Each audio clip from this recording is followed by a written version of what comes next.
झा आम आदमी पार्टी के जुड़े। संजीव झा जी, आप मुझे बताइए, आप तो यूपी में कांग्रेस के साथ इलेक्शन लड़ने वाले हैं, है ना? तो आज जो अमित शाह और योगी आदित्यनाथ ने साथ में आके बोला कि भाई हमें तो 80 सीट चाहिए, और सुधांशु जी ने जो एक्सप्लेन किया, आप कैसे काउंटर करेंगे इसको?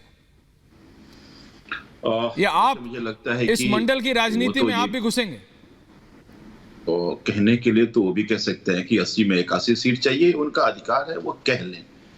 लेकिन एक बात समझिए, इस बार का चुनाव, आपने बिल्कुल ठीक कहा कि इस बार का चुनाव मुद्दों पर चुनाव होगा। इस बार का चुनाव ये इसी तरह से धर्म के नाम पर बांट कर नहीं होगा। इस बार का चुनाव महंगाई के नाम पे होगा। इस बार का चुनाव बेरोजगारी के नाम पे होगा। इस बार का चुनाव इन्होंने जो देश का भट्टा बैठा दिया उसके नाम पे होगा। इस बार का चुनाव जो देश को इन्होंने नफरत में बांटकर और देश को दंगे में धकेलने की कोशिश कर रहे हैं उसको रोकने के नाम पर होगा। इस बार का चुनाव भाईचारे के नाम पर होगा। इस बार का चुनाव अमन के नाम पर होगा। इस बार का चुनाव शांति के नाम पे होगा। तो मुझे ये लगता है कि भारतीय जनता पार्टी, देखिए, मुझे लगता है भ्रम में रहने का अधिकार तो सबके है, भ्रम में रहें, लेकिन आपने 9 साल में इस देश का आपने भट्ठा बैठा दिया है।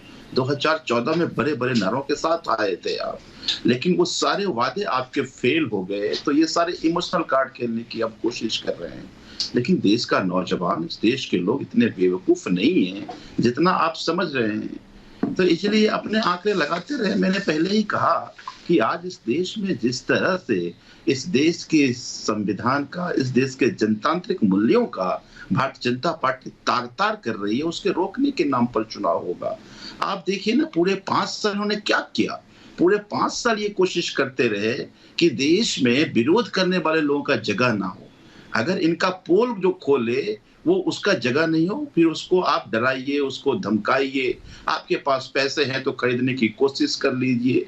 आपके पास ताकत है तो आप रोज एजेंसी है सो जाकर भेजकर उसको डराने की कोशिश करते रहिए। मुझे लगता है कि आप, ये देश एकजुट हो गया, क्योंकि इस देश के जनतांत्रिक बहुत गहरा है। और जब कोई तानाशाह बनने की कोशिश की है, इस देश के लोगों ने उसको अपनी औकात बताई है। तो आज जिस अहंकार के साथ ये लोग घूम रहे हैं, जिस अहंकार से ये बोल रहे हैं, ये देश इस अहंकार को कभी बर्दाश्त नहीं करता। ये देश के लोग हमेशा, जब कभी भी देश के जनतांत्रिक मूल्यों पर, संविधान पर आंच पहुंचाने की किसी ने कोशिश की है तो देश एकजुट हुआ है, और आज फिर देश एकजुट है।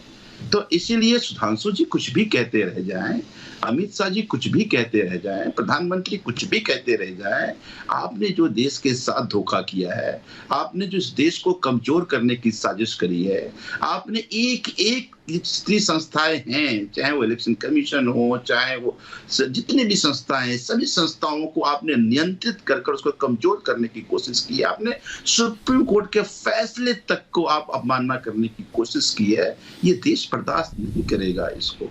तो इसलिए मुझे पूरा विश्वास है कि अब बहुत हो गया। लोगों को 9 साल आप ठगते रहे, झूठ बोलते रहे। अब ये देश इसको बर्दाश्त करने वाला नहीं है, और इस बार का चुनाव जो होगा उसका परिणाम ऐतिहासिक होगा। सुधांशु जी काउंटर कर रहे हैं। एक सेकंड संजीव जी, रिलैक्स। वो संजीव जी शांति से, इनकी सारे मंसूबे जो हैं वो कामयाब नहीं होने वाला।